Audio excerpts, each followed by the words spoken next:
What happens when one of comedy's biggest legends sits down for what should be a friendly late-night interview, only to find himself facing a host who seems determined to tear him down piece by piece? What starts as typical celebrity banter quickly spirals into something much darker, as old wounds are reopened and professional respect crumbles in real time.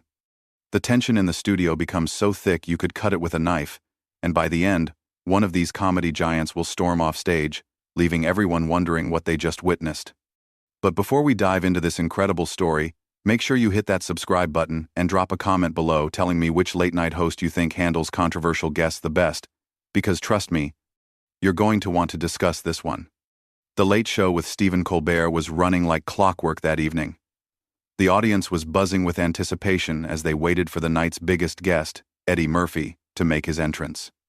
Murphy had been making the rounds promoting his latest project, and everyone expected this to be another light-hearted chat filled with laughs and nostalgia. The comedian had been doing interviews all week, charming audiences with stories from his legendary career, from his Saturday Night Live days to his blockbuster movies. Everything seemed perfectly normal as the show's familiar theme music played, and Colbert delivered his opening monologue with his usual sharp wit. But something felt different the moment Eddie Murphy walked onto that stage. While the audience erupted in applause and Colbert flashed his trademark grin, there was an underlying tension that even the most casual viewer could sense. Murphy's smile seemed forced, and Colbert's greeting, while outwardly warm, carried an edge that suggested this wasn't going to be the typical celebrity love fest that late-night television usually serves up. "Eddie Murphy, everybody," Colbert announced as Murphy settled into the guest chair. "It's great to have you here. You know, I have to say, watching your career over the years has been quite the journey. From the raw, unfiltered comedy of your early stand-up to the family-friendly movies, it's been quite an evolution, hasn't it?" The way Colbert emphasized the word evolution made it sound less like a compliment and more like a critique. Murphy's expression shifted slightly, his media-trained smile faltering for just a moment before he responded. "Well, Stephen, I think any artist grows and changes over time. That's what keeps things interesting, you know? I've always tried to connect with audiences, whether that's through edgier material or something the whole family can enjoy." Right, Colbert nodded, but his tone suggested he wasn't buying it. "But some would say that growth, that evolution you mentioned, it's really more about playing it safe, isn't it? I mean, when was the last time you took a real risk with your comedy? When did you last push boundaries the way you used to?" The audience grew noticeably quieter. This wasn't the playful ribbing that guests usually received on late-night shows. This felt more like an interrogation, and Murphy's body language showed he was picking up on it too. "I think I take risks all the time," Murphy replied, his voice still controlled but with a slight edge creeping in. "Maybe they're just different kinds of risks than what I took when I was 25 years old. Maturity changes your perspective on what's worth risking." "Maturity," Colbert repeated, leaning back in his chair with a smirk. "Is that what we're calling it? Because from where I sit, it looks more like you've spent the last 20 years trying to distance yourself from the very thing that made you famous in the first place. The raw honesty, the willingness to offend, the courage to say what others wouldn't dare say." Murphy's jaw tightened visibly. "I'm not sure what you're getting at here, Stephen. What I'm getting at is this sanitized version of Eddie Murphy that we've been getting for decades now. The guy who used to be fearless on stage, who would tackle any subject, no matter how controversial, and now we get, talking donkeys and fat suits? It's like watching a lion that's been declawed." The comparison hit its mark. Murphy leaned forward slightly, his media-trained composure beginning to crack. "You know what, Stephen? I think you might have the wrong idea about what courage in comedy actually means. It's easy to throw stones from behind a desk at someone else's career choices. But when you're the one putting yourself out there, when you're the one whose name is on the marquee, when you're the one responsible for creating opportunities not just for yourself but for other people, sometimes the brave choice is knowing when to evolve." "Evolve," Colbert shot back immediately. "There's that word again. But evolution suggests moving forward, getting better, becoming more advanced. What you've done feels more like regression. You went from being this groundbreaking, influential voice in comedy to being, well, safe, predictable, commercial." The word commercial hung in the air like an accusation. Murphy's hands gripped the arms of his chair, and for a moment, it looked like he might stand up and leave right then and there. But instead, he took a deep breath and fired back. "You want to talk about commercials, Stephen? Let's talk about your show. This whole setup, this desk, this format, it's the same thing that's been done for 60 years. Where's your evolution? Where's your risk-taking? You're basically doing a slightly more smug version of what Johnny Carson did, except at least Carson had the decency to be charming while he was doing it." The audience gasped audibly. Colbert's smile disappeared entirely, replaced by a cold stare that could have frozen water. "That's interesting coming from someone who's made the same movie 15 times with different costumes." "At least my movies make people laugh," Murphy shot back. "Your show mostly just makes people feel superior to whoever you're mocking that night. There's a difference between comedy and condescension, though I can see how you might get them confused." The tension in the studio was now palpable. The audience didn't know whether to laugh, gasp, or sit in uncomfortable silence. Colbert's producers were probably scrambling in the control room, trying to figure out how to salvage what was supposed to be a routine celebrity interview. "You know what, Eddie?" Colbert said, his voice dropping to a more serious tone. "I think what really bothers you is that someone's finally calling out what everyone in this industry has been whispering about for years. That somewhere along the way, Eddie Murphy, the guy who used to be comedy royalty, decided to settle for being comedy's court jester." Murphy's eyes flashed with anger. "And I think what really bothers you, Stephen, is that despite all your Ivy League credentials and your supposed intellectual superiority, you'll never have the impact on comedy that I had by the time I was 25 years old. You can hide behind your writers and your research team and your teleprompter all you want, but at the end of the day, you're just another talk show host in a long line of talk show hosts. I'm Eddie Murphy." The way Murphy said his own name, with complete confidence and zero apology, seemed to infuriate Colbert even more. "You were Eddie Murphy?"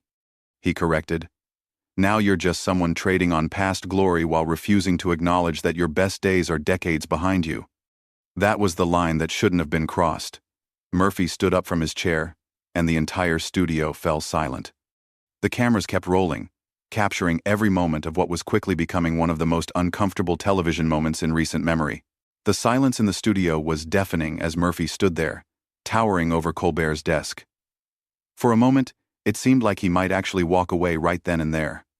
But instead, something even more dramatic happened. Murphy slowly sat back down, but this time he leaned forward, his elbows on his knees, looking directly into Colbert's eyes, with an intensity that made everyone in the room uncomfortable. "You know what, Stephen? I was going to let that slide. But I think we need to have a real conversation here.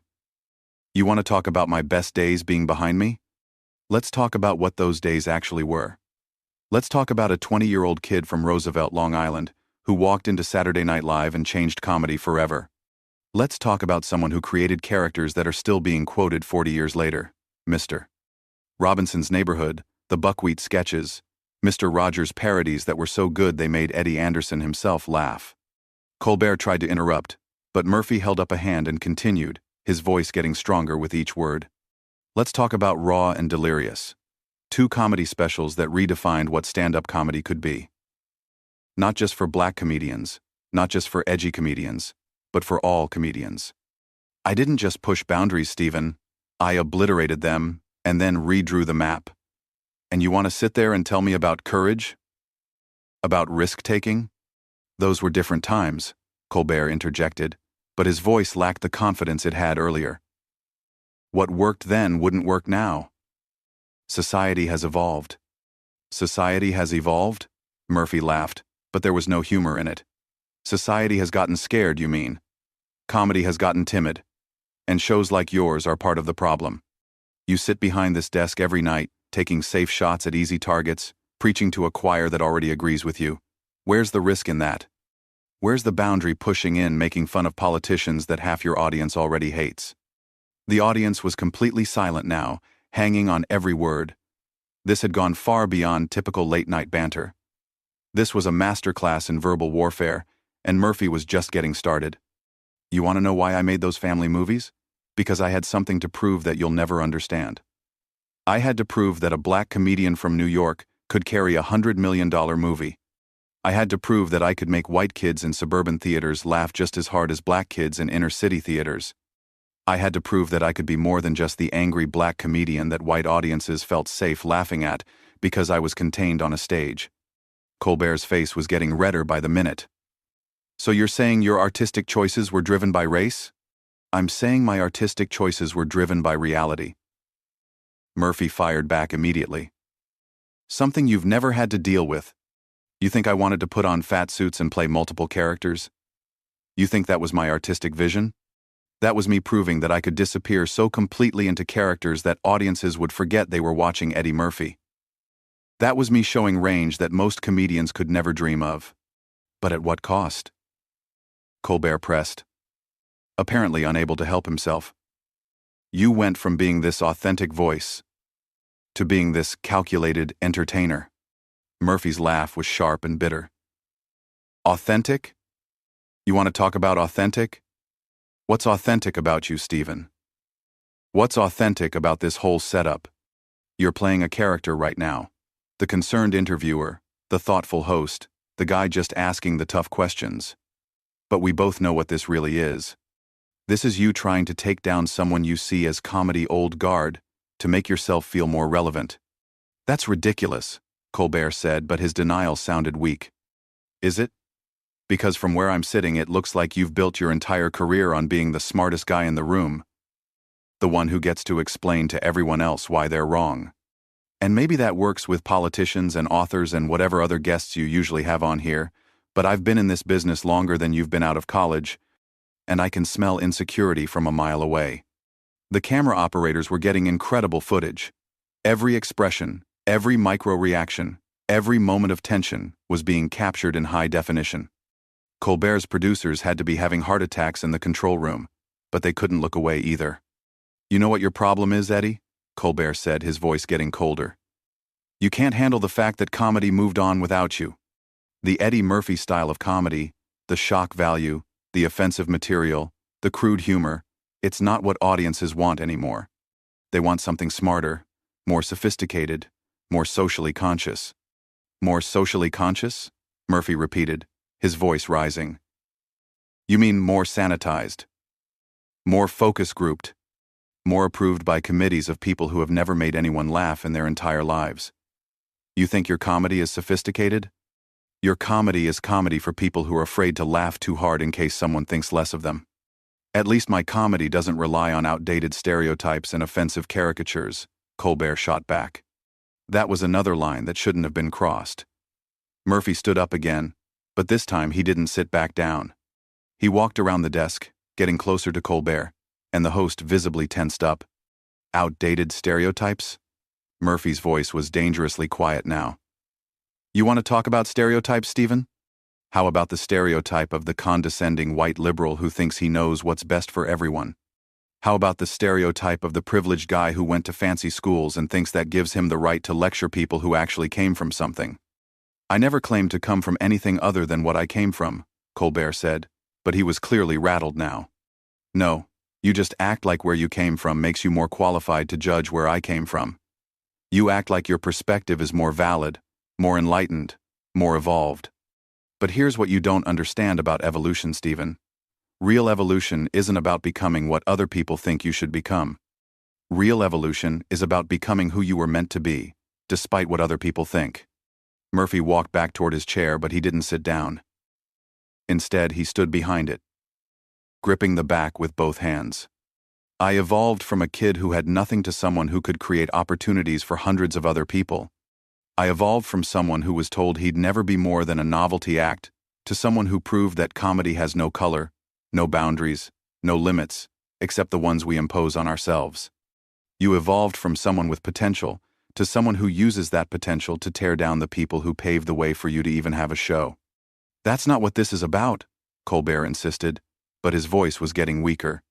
Then what is it about, Stephen? Because from where I'm standing, this looks like a man who's jealous of someone else's legacy trying to diminish it to make himself feel better. This looks like someone who knows he'll never be remembered the way I'm remembered, so he's trying to rewrite history to make my accomplishments seem smaller. The tension in the room was reaching a breaking point. Colbert was gripping his desk so tightly his knuckles were white, and Murphy looked like he was barely restraining himself from saying something that would end both their careers. Colbert finally snapped. Something in Murphy's last words hit a nerve that ran deeper than professional rivalry. And suddenly the composed, intellectual host facade crumbled completely. "You want to know what this is really about, Eddie?" Colbert's voice was shaking with barely controlled rage. "This is about accountability. This is about someone finally having the courage to tell you that your comedy hurt people, that your material promoted harmful stereotypes that set back progress for decades, that your success came at the expense of marginalized communities who didn't have the platform to fight back." Murphy's eyes narrowed dangerously. "Don't you dare try to turn this into some social justice crusade. Don't you dare sit there and pretend you're speaking for anyone but yourself. You know what hurt people, Stephen? Poverty hurt people. Lack of opportunity hurt people. Being told you weren't good enough, smart enough, or acceptable enough hurt people. Comedy didn't hurt anyone. Comedy gave people a way to laugh at the things that were actually hurting them. That's a convenient way to avoid responsibility," Colbert shot back, his voice getting louder. "Hide behind the idea that comedy is just comedy, that entertainment exists in a vacuum, that your words and actions don't have consequences in the real world." "Consequences?" Murphy walked closer to the desk again, his voice rising to match Colbert's. "You want to talk about consequences? The consequence of my comedy was that it opened doors for dozens of other comedians who looked like me. The consequence was that it proved black performers could carry major motion pictures. The consequence was that it created opportunities in an industry that had spent decades keeping people like me on the margins." "And what about the other consequences?" Colbert pressed, leaning forward aggressively. "What about the young people who internalized those stereotypes? What about the communities that were mocked and caricatured for cheap laughs?" Murphy slammed his hand down on Colbert's desk so hard that everyone in the studio jumped. "Don't lecture me about my community. Don't you dare sit there and tell me about the impact my work had on people who look like me, people who came from where I came from, people who lived the experiences I was talking about. You think you understand the black experience better than I do? You think your analysis is more valid than my lived reality?" The audience was completely silent, afraid to even breathe loudly. This had become something far more intense and personal than anyone could have anticipated. "I'm not claiming to understand anyone else's experience," Colbert said, but his voice was defensive now. "I'm just saying that impact matters more than intent, and the impact of some of your material was harmful, regardless of what you intended." "Impact matters more than intent?"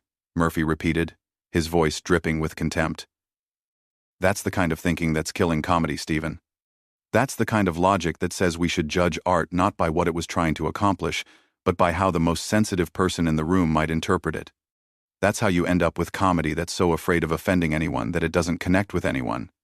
Maybe that's better than comedy that connects by punching down," Colbert fired back.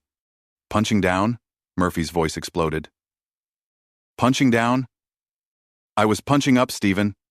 I was a poor kid from Long Island, making fun of the absurdities of the world I was trying to break into.